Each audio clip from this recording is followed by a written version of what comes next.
Welcome to Anuj Sengar classes. 10 minute pinch. सिर्फ 10 minute में 3 धमाकेदार क्वेश्चन पे जो करेगा अटेम्प्ट वही बनेगा चैंप. Let's begin. इस सवाल ने पिछले 3-4 साल में हर एक कॉम्पिटिटिव एग्जाम एसएससी का, चाहे वो सीजीएल, सीएचएसएल, सीपीओ है ना, अच्छे लेवल के जो भी एग्जाम होते हैं, हर एग्जाम में ये सवाल पूछा जाता है और आप लोगों की एक ही समस्या आती है इस सवाल को लेकर के. ऐसा नहीं ये सवाल आप लोग सॉल्व नहीं कर पाते हैं, करते हैं, लेकिन इस सवाल को सॉल्व करने में आपको टाइम हद से ज्यादा लगता है और कैलकुलेशन में बहुत ज्यादा देखने को मिलती है. एक झलक दिखा दूं सवाल की, देख के आप समझ जाओगे. ये सवाल है, राइट? और जब आप इस सवाल को लगा रहे होते हो, जब आप सॉल्व करते हो, तो पहली अप्रोच में तो आप इसको स्किप करते हो, क्योंकि आपको भी पता है, आपने अभी तक जितने भी तरीके से सवाल को लगाया है, आपको पता है इसमें टाइम लगेगा. 1 से 1.5 मिनट बड़े आराम से लगता है. और अगर आपकी कैलकुलेशन अगर थोड़ी बहुत भी स्लो है, तो 2 मिनट के ऊपर टाइम ले जाता है. इसलिए आप इसको पहली नजर में स्किप करते हैं. एम आई राइट? और फिर उसके बाद में लास्ट में आकर के इसको जब सॉल्व कर रहे होते हैं तो अच्छा खासा टाइम लगता है. सबको पता है कॉम्पिटिटिव एग्जाम में सबसे इंपॉर्टेंट चीज टाइम ही है. टाइम कैसे बचाया जाए. तो आज हम लोग इस सवाल के एक ऐसे कॉन्सेप्ट को समझेंगे जिससे यह सवाल न सिर्फ कम टाइम लेगा बल्कि बहुत ज्यादा आसान भी हो जाएगा. शायद आपने सोचा भी नहीं होगा कि इस सवाल को क्या हम लोग इस अप्रोच के साथ भी सॉल्व कर सकते हैं. समझने की कोशिश करेंगे, बट उससे पहले इस सवाल के डीप कॉन्सेप्ट को समझना ज्यादा जरूरी है. आपके पास जो भी तरीके हो, नो डाउट ये सवाल पिछले अगर 3-4 साल से पूछा जा रहा है तो आप सभी के पास तरीके होंगे इस सवाल को, है ना, और सॉल्व भी करते होंगे आप लोग. बट आज चर्चा करेंगे सीधे सीधे उस तरीके की जिस तरीके से अब आपको ये सॉल्व करना चाहिए मेरे हिसाब से. समझते हैं जरा कॉन्सेप्ट. ऐसे का कॉन्सेप्ट क्या होता है, जैसे सपोज करो मैं कुछ छोटे नंबर से एक एग्जांपल से आपको समझाता हूं कि अगर आपने हमसे 1000 रुपए उधार लिए, ठीक है, और हमने आपसे बोला कि हम आपको 10% पर यह पैसा उधार दे रहे, ठीक है, तो हर साल का ब्याज 1000 का 10% 100 रुपए ब्याज लग जाएगा. अगले साल का ब्याज भी आप पे 100 रुपए. इस तरीके से चीजें चल रही होंगी. तो अगर मैं आपसे बोलूं कि फर्स्ट ईयर का जो ब्याज है वो आप पर लग रहा है 1000 का 10%, मतलब 100 रुपए आप पर 1 साल का ब्याज लग गया. अब उसके बाद आप क्या करते हो, नो डाउट आप सही करते हो, गलत नहीं करते हो. आप क्या करते हो, आप कहते हो अब सेकेंड ईयर आपने क्या किया, जैसे 1 साल कंप्लीट हुआ आपने 400 रुपए रिटर्न कर दिया. आपने 400 रुपए रिटर्न कर दिया, करेक्ट है, 400 रुपए आपने रिटर्न कर दिया. तो एसआई का कॉन्सेप्ट ये कहता है, सिंपल इंटरेस्ट का कॉन्सेप्ट ये कहता है कि जो भी पैसा हम रिटर्न कर रहे होते हैं वो हमारा प्रिंसिपल से कम होता है, वो हमारा प्रिंसिपल से कम होगा. और ये ब्याज की जो कैलकुलेशन होती है इसको हम सबसे लास्ट में करते हैं. यही करते हैं आप लोग. अब 400 रुपए अगर हमने रिटर्न कर दिया तो अब हमारे पास उधारी कितने की बच रही है, 600 रुपए की. 400 रुपए रिटर्न करने के बाद 600 रुपए उधारी बची, और उस 600 रुपए पर जब 10% का ब्याज लगेगा तो सेकेंड ईयर का ब्याज आप पर लग जाएगा टोटल कितना, 60 रुपए. करेक्ट है. अब आपसे पूछा जा रहा है कि 2 साल के बाद वो कितना रुपए वापस कर दे जिससे हिसाब किताब क्लोज हो जाए. तो आप क्या बोलोगे, बोले सर 600 रुपए की तो अभी उधारी बाकी है, 100 रुपए पहले साल का ब्याज था और 60 रुपए ये दूसरे साल का ब्याज है. इन तीनों को टोटल कर दीजिए तो आप कहेंगे 600 प्लस 100 और प्लस 60, मतलब 760 रुपए आप रिटर्न कीजिए और हिसाब कंप्लीट. क्या आप इसी तरीके से आप तक सॉल्व कर रहे थे? करेक्ट है. इस सवाल में अभी तक कोई प्रॉब्लम समझ में नहीं आई. रीजन, क्योंकि डाटा ऐसा रखा ही नहीं गया. और इस सवाल की सबसे बड़ी समस्या क्या है, इसका डाटा. सवाल देखो, 2,25,000 रुपए उधार दिए जा रहे, इसमें 50,000, फिर भी डाटा इजी ले लिया गया. अगला सवाल देखो, 1,41,545 रुपए ये उधार लिए जा रहे हैं 11% के रेट ऑफ इंटरेस्ट से, फिर 25,490 रुपए 1 साल बाद वापस करे जा रहे हैं. और आप ऑप्शंस देख करके, सबको पता है इस सवाल में यही डाटा प्रॉब्लम करता है. अगर अगले सवाल का डाटा देखा जाए, 4,22,092 रुपए उधार लिए गए 20% पर, 21,679 रुपए वापस किए जा रहे हैं. तो जब हमारे पास डाटा आसान था तो कैलकुलेशन करने में हमें समस्या नहीं आई, राइट. लेकिन जब डाटा कॉम्प्लिकेटेड हो जाएगा तो प्रॉब्लम तो वही कैलकुलेशन ही है ना. कॉन्सेप्ट तो सबका अभी तक यही चल रहा था. अब मेरा कहना यह है कि इस सवाल को थोड़ा सा एक दूसरे नजरिए से समझते हैं. जैसे मैंने आपसे बोला कि हमने आपको 1000 रुपए उधार दिए, करेक्ट है, 1000 रुपए 10% पर उधार दिए, आप 1 साल बाद देने आए, लेकिन आप उसको यहां पर सॉल्व मत करो. आप सीधा सीधा बोलो, सर जी देखो 2 हिसाब चलेंगे. कॉन्सेप्ट समझना मैं क्या समझा रहा हूं. बोले 2 हिसाब चलेंगे. आपने हमें 1000 रुपए दिए, मैंने कहा डन, दिए. बोले 10% पर दिए, बिल्कुल दिए, और 2 साल के लिए दिए, क्योंकि हम 2 साल बाद हिसाब क्लोज करेंगे. बोले इसका सीधा सीधा बताओ कितना पैसा देना पड़ेगा. हमने कहा 10,000 का है, 10% के हिसाब से 2 साल का इफेक्टिव रेट 20% हो जाएगा. तो 1,000 का 20% ब्याज और लग के 120% आप हमें पे कर दीजिए, मतलब हमें आप 1200 रुपए पे कर दीजिए. बात समझ में? 1200 रुपए हमने पे कर दिए. बोले ठीक है. अब हम 1 साल बाद जो 400 रुपए वापस करने आए थे उसका डायरी खोलो. जब 400 रुपए का डायरी खोला तो 400 रुपए अब चूंकि 1 साल पहले देने आए थे तो 1 साल तो ब्याज उस पर लग जाएगा ना, तो 10% के हिसाब से 1 साल के ब्याज से ये कितना बन चुका होगा? बोले सर ये बन जाएगा, सॉल्व अगर करेंगे तो 440 रुपए।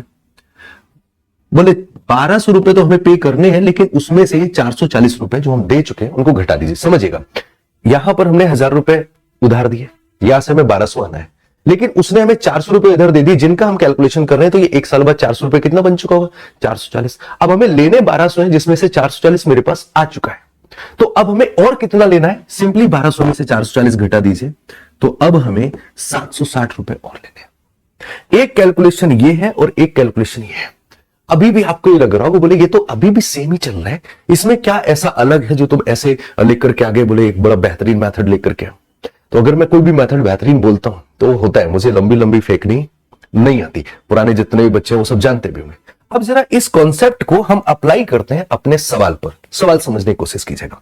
सवाल है आपके सामने कि 2,25,000 रुपए 11% कितना परसेंट है? 16% के रेट ऑफ इंटरेस्ट पर उधार लिया गया। 1 साल बाद 50,000 रुपए लौटाया गया मूलधन में से, दूसरे वर्ष के अंत में सारा फिनिश करना है, मतलब 2 साल की चर्चा है। तो 2,25,000 2 साल में कितना हो जाएगा? 16% के हिसाब से 2 साल का रेट 32%, तो ये पैसा हो जाएगा 132%। करेक्ट है। अच्छा, अब उस जो पैसा 1 साल पहले वापस कर गया उसका क्या सीन है? बोले 50,000 रुपए वापस करके गया है, और 16% के हिसाब से ये हो चुका होगा 116%। ये कैलकुलेशन आपकी एक लाइन में हो जाएगी, इसको आपको घटा लेना है। करेक्ट है। अब इसके बाद गेम समझिए, अभी गेम पूरा नहीं, अभी आप आधा गेम समझिए, राइट। अब इसके बाद अगला गेम है, आपके दिमाग में आएगा बोले सर यूनिट डिजिट पर सॉरी डिजिटल सम पे खेलते हैं। रेयरली आपका ऑप्शन यहां पर हिट होगा, लेकिन एक चीज नोटिस करना, यहां पर आपके साथ में एक चीज बड़ी मजेदार रहेगी, आपके 2 कॉन्सेप्ट आपकी बड़ी हेल्प करने वाले, एक आपका डिजिटल सम और एक आपका यूनिट डिजिट। ये 2 कॉन्सेप्ट आपकी बहुत हेल्प करेंगे। सबसे इंपॉर्टेंट काम, बोले 2 जीरो से 2 जीरो उड़ेगी, 2 जीरो से 2 जीरो खत्म हो गया। अब यहां से क्या करें? बोले सर यहां पर एक काम कर लेते हैं, अगर मैं 2 यहां से कैंसिल कर लूं, 2 यहां से हटा दूं, तो हमारे पास बचेगा 66, और यहां पर 2 भेज दूंगा तो ये हो जाएगा हमारा 450 4500। तो पूरे में से हम 500 कॉमन ले जाएंगे, पूरे में से हम 500 कॉमन ले लेंगे, बचेगा हमारे पास यहां से 9 से मल्टीप्लाई के 9 छिक्का 54, 9 छिक्का 54 और 5 59, राइट। माइनस हमारे पास कितना बच रहा है? 116। घटाएंगे तो ये आ जाएगा यहां से 8, यहां से आ जाएगा 7 और 4 गुना 500। इसमें से 2 कैरी करके इधर भेज दीजिए तो 1000 बन जाएगा, और यहां से 239 और 000, 2,39,000 कहीं पर है आंसर? 2,39,000। एक तरीका तो ये यहां तक निकल है। इसके अलावा दूसरा तरीका मैंने क्या बताया? सॉल्व कर रहे हो आप, ये भी गलती है। सॉल्व नहीं करना है, सॉल्व करोगे तो कैलकुलेशन तो मिलेगा, राइट, बट स्टिल आपका पहले से थोड़ा बहुत आसान हुआ होगा। बट मैंने क्या बोला, यहां पर आने के बाद आपको 2 तरीके अप्लाई कर रहे हैं, दैट इज डिजिटल सम और यूनिट डिजिट। अब यूनिट डिजिट पर भी यहां पर एक गेम लगेगा, समझिएगा। मैंने क्या बोला, पूरे सब कॉन्सेप्ट को आप समझोगे तब आपको समझ में आएगा कि इस सवाल को यार इतने आसानी से भी कर सकते हैं, बट समझना पड़ेगा आपको पूरा। चलो ये तो हो गया आपके पास तरीका। अब इसके बाद हम चर्चा करते हैं यूनिट डिजिट की। यूनिट डिजिट अगर हमने देखा तो यार 3-3 जीरो है, बहुत लंबी कैलकुलेशन है। यूनिट डिजिट सबके सेम है, 3 डिजिट सेम है, तो यूनिट डिजिट तो फेल हो गया यहां पर शुरुआत होते ही। डिजिटल सम की अगर हम बात करें तो यहां पर ये कितना हो जाएगा? 9, और यहां से कितना हो जाएगा? बोले अब 9 है, मल्टीप्लाई कुछ भी होता रहे ये 9 ही रहेगा, माइनस यहां से 6 और 2 8, और यहां से 5, 8 पंचे 40 का 4, तो डिजिटल सम 5 होना चाहिए, जो भी आंसर होगा डिजिटल सम 5 होना चाहिए। तो यहां से 9 और 4, इसका डिजिटल सम 4 है, 5 1 6 2 8 8 हो जाएगा, यहां से 6 हो जाएगा, और यहां से 5। अल्टीमेटली एक ही ऑप्शन का डिजिटल सम 5 है। करेक्ट है। आपके मन में ऐसा रहोगे सर दूसरा अगर ऑप्शन का डिजिटल सम 5 आ जाए तब? अभी आप देखते जाइए, आपके पेपर के सवाल है, कब है? सीजीएल मेंस 2023 में पूछा गया है। सवाल भी जब बनाया जाता है तो एक पैटर्न से बनता है, बशर्ते आप उस पैटर्न को ब्रेक कर पाओ। तो अल्टीमेटली जहां पर हम इस सवाल को सॉल्व करने के लिए पहले क्या करते थे, इसका 1 साल का ब्याज निकाला, फिर इस राशि को उसमें से घटाया, फिर दूसरे साल का ब्याज निकाला, फिर घटी हुई राशि, पहले साल का ब्याज, दूसरे साल का ब्याज, सब जोड़ते थे, तब हमारे पास आंसर पहुंचता था। करेक्ट है। और अब हमें क्या करना है, सिंपली एक लाइन लिखनी है जो आप बड़ी आसानी से लिख सकते हो, और उसके बाद डिजिटल सम या यूनिट डिजिट लगा देना है। अगले 10 12 15 सेकंड में आंसर। तो ओवरऑल अगर पूरे सवाल के सॉल्यूशन की हम बात करें तो लगभग 30 से 35 सेकंड में आप इस सवाल के करेक्ट आंसर को फाइंड आउट कर सकते हो। जिस सवाल को लगाने में आप किसी भी तरीके से आप सॉल्व कर लो, इस सवाल को आपको 1.5 मिनट के आसपास जरूर लगता था, उस सवाल को आप 30-35 सेकंड में ब्रेक कर सकते हो। एक बार और ट्राई मारते हैं कैसे कर सकते हैं, ठीक है। एक क्वेश्चन है आपके सामने, ये रहा। क्या करना है सबसे पहला काम? बोले सर 1,41,545, 11% का ब्याज लग रहा है तो 2 साल का 22 हो जाएगा, तो यहां से हमें मिल जाएगा 122 रुपए, और इसमें से हमें घटा देना है 25,490, और 1 साल का है तो 111/100। ये हमारे पास पहला स्टेटमेंट है जिसको हम बड़ी आसानी से लिख सकते हैं बिना कोई समस्या के। अब यूनिट डिजिट निकालते हैं, क्योंकि अगर हम देखें अपने ऑप्शन के तो चारों के यूनिट डिजिट अलग अलग है, तो यूनिट डिजिट निकालते हैं। लेकिन एक चालाकी ध्यान रखना, यूनिट डिजिट पे भी मैंने बोला था असली गेम तो यूनिट डिजिट पे ही है ना, क्योंकि इसके मैक्सिमम सवाल यूनिट डिजिट से ही ब्रेक होंगे, तो वहां पर भी एक गेम है। अब गेम क्या है कि यार अगर मैं इसका यूनिट डिजिट निकालने जा रहा हूं तो ध्यान देना यार अपॉन में 2 जीरो रहेंगे, तो अगर आप देखो 5 दूनी 10 जीरो यूनिट डिजिट माइनस 0, तो ये तो यूनिट डिजिट 0 ही आएगा। बोले सर 1 जीरो कट जाएगा, फिर दूसरा 0 कट जाएगा। बोले यूनिट डिजिट पे कैसे जा सकते हैं? अभी तक दिमाग ही नहीं लगाए कि यूनिट डिजिट पर जा कैसे सकते हैं। जा सकते हो, तरीका समझो। यार देखो अपने पास जो डाटा है वो एग्जैक्ट डाटा है, अपने पास जो भी डाटा है वो एग्जैक्ट डाटा है। दैट मींस इनको सॉल्व करने के बाद डिनोमिनेटर में हमारा 100 रहा होगा, यहां पर एक बड़ा सा नंबर आया होगा, माइनस यहां पर एक नंबर आया होगा, और जब हमने उसको घटाएंगे हम तो हमारे पास यहां से ऐसा कोई नंबर आएगा और उसके लास्ट में 2 जीरो लगे होंगे, दैट इज डिवाइडेड बाई 100, तो ये 2 जीरो से 2 जीरो कट गए होंगे और फिर हमारे पास आंसर आएगा। बोलो हाँ या ना, यही कहानी बनी होगी, राइट। अब अगर हमें ये नंबर चाहिए, यहां पर सपोज कर लो हमें x लिखा हो, अब अगर हमें ये x नंबर चाहिए, बात समझिएगा, तो ये x है क्या? बोले ये सर पूरे एक्सप्रेशन का, इसको सॉल्व करने के बाद में हमारे पास जो 100th प्लेस है वो नंबर है। इकाई दहाई जो सैकड़े का स्थान है, 100th प्लेस है, वो नंबर है। तो मैंने कहा 100th प्लेस निकालते कैसे? बोले 100 प्लेस देखो, अगर यूनिट डिजिट चाहिए तो 10 से डिवाइड करो रिमाइंडर, 10th डिजिट चाहिए 100 से डिवाइड करो रिमाइंडर, 100th प्लेस चाहिए 1000 से डिवाइड करो रिमाइंडर, राइट। तो अब करना क्या रहेगा? बोले अगर हम इस पूरे नंबर को, जो हमारे पास ऊपर नंबर लिखा है, उस पूरे नंबर को 1000 से डिवाइड करें, राइट, और 100th प्लेस पर अगर चर्चा करी जाए तो काम आसान बन सकता है। आपने 1000 से डिवाइड करना शुरू किया, 1000 से डिवाइड करो, ये कट जाएगा, रिमाइंडर कितना आएगा? बोले सर 545, यहां से रिमाइंडर आएगा 545 इंटू यहां पर 122, यहां पर 490 और यहां पर 111 माइनस।